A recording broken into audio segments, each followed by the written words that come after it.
Alors,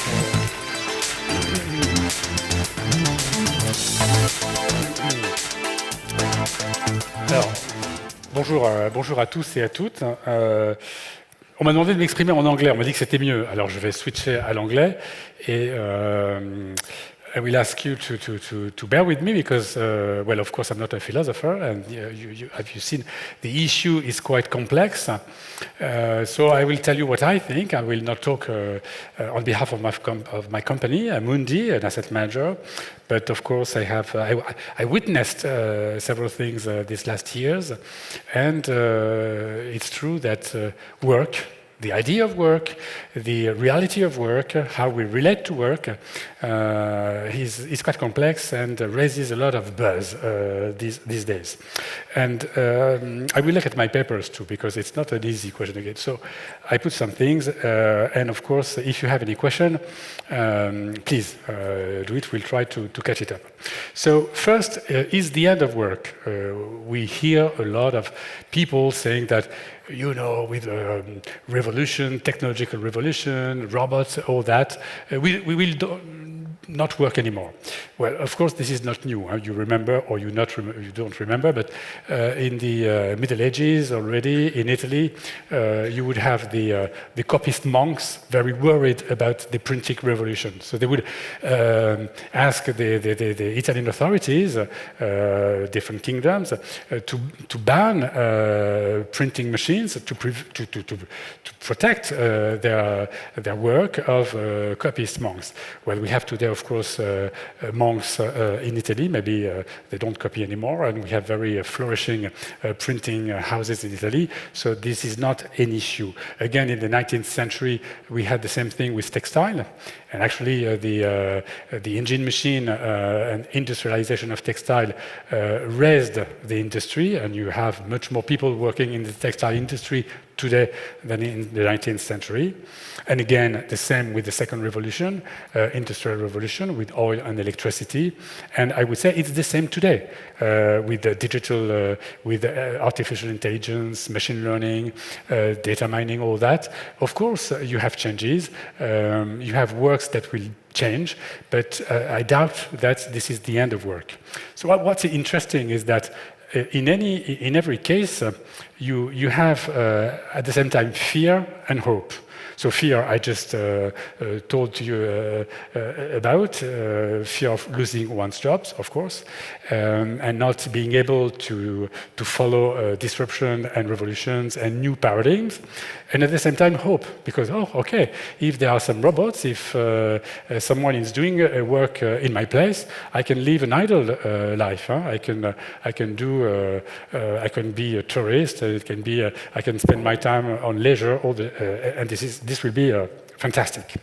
So again, this is not new because you had an interesting book written in the 19th century called The Right for Idleness by Paul Lafargue. And again, in the 30s, there was some hope that robots would replace the human beings at work. And Rifkin, very, of course, closer to ourselves, in the 90s, wrote The End of Work. But at the same time, you have another French economist in the 90s who wrote Work, Man's Future. So is this the end of work? I doubt it. And I think why this is not the case, because there is at the same time a need of work and also a will to work. So if we start with the need to work, I would say that in our societies today, and of course I've witnessed that in banks, in financials, when we relate to big corporates, there are a lot of inequalities.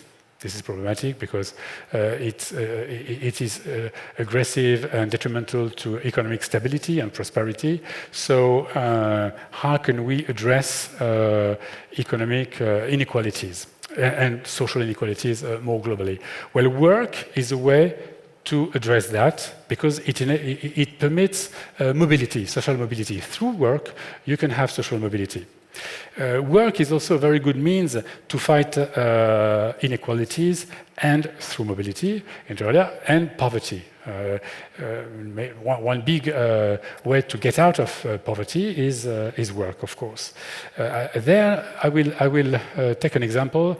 I'm very much involved in an NGO committed in fighting deep poverty in very complicated places in the world, in very difficult countries.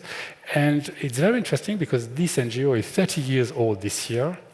And it had an extraordinary intuition, two intuitions, by the way, 30 years ago. One is that dignity and human rights were very closely linked to public health. And the other one was that if you wanted to get out really people very poor out of deep poverty, you couldn't do it with microcredit. You had to give at the very beginning. You had to invest. And the originality of the model is that you have to deal with everything at the same time if you want to get people out of poverty. So you have to deal with housing, with education, with food, of course. You have to deal with health, of course. And you have to give people a job. Why? Because if you want them to get out in a sustainable manner of poverty, they have to be autonomous. They have to rely on themselves. And well, the only way to rely on oneself most of the time is just to have a job.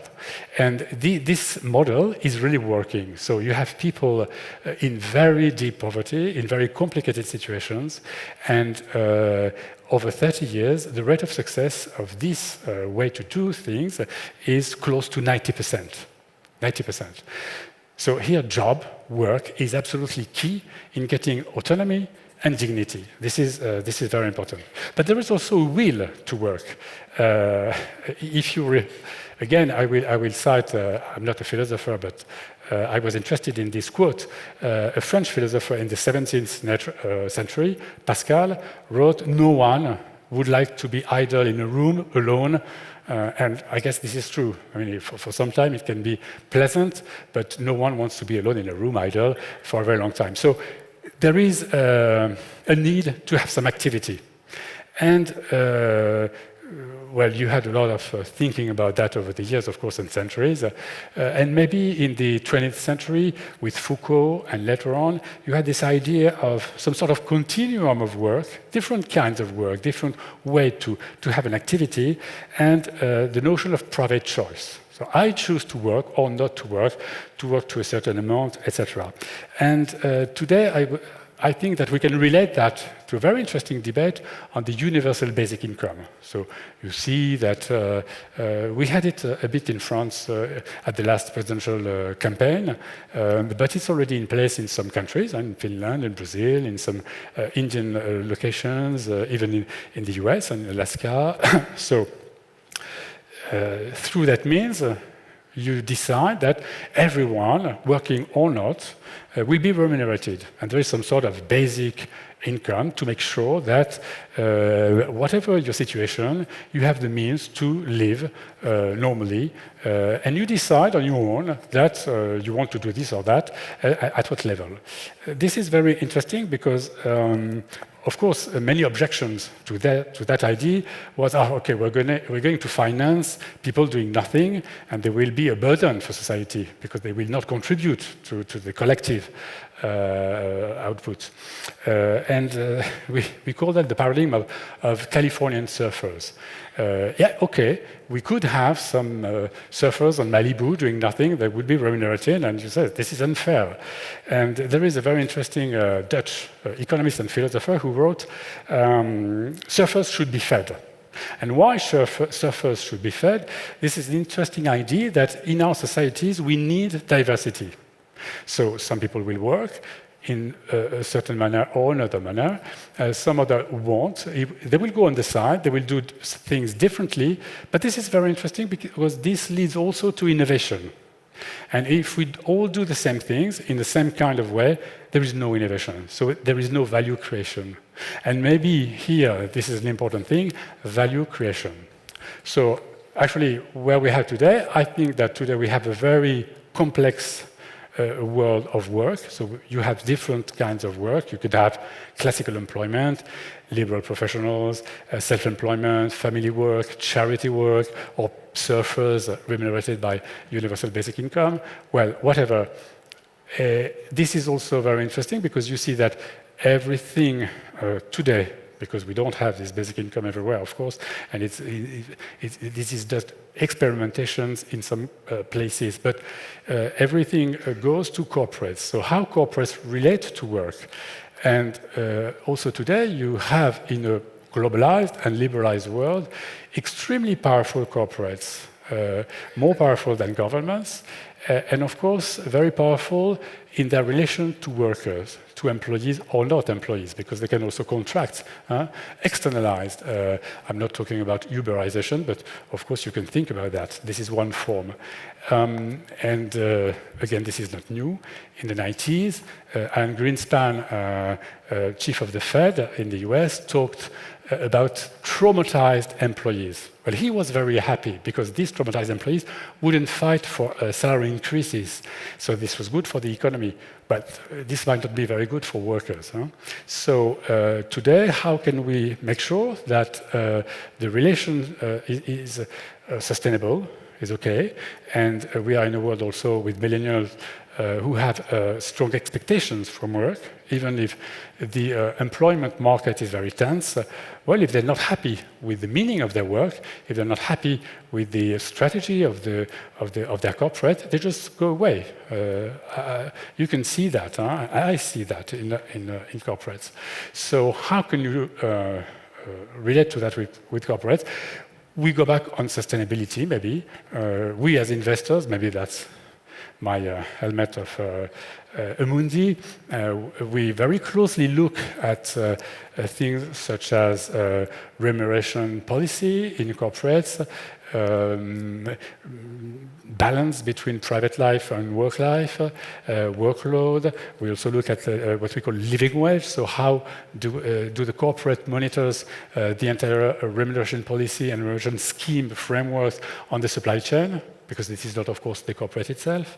But all these issues. So maybe to end, I would say that I don't think that work is ending. But maybe, of course, I ask you the question, do you think that we will still be working? I guess so, yes. Work modalities, interestingly, are becoming more and more diverse. So we have to take that into account, to handle it, and maybe to invent new frameworks, new corporate frameworks, and new regulatory frameworks to put that clear in our societies, and maybe also to reinvent work, not as a social value, as it always has been in the 19th and 20th century, that we have to work because socially it's important to work, there's some sort of social representation of the worker, but work as it stands, so work for what it is, be it just to get a remuneration, to get social interaction, or because it's an interesting work, or because we develop ourselves in a work, or because through work we also change the world and change reality. So these are the thoughts I wanted to share with you this afternoon.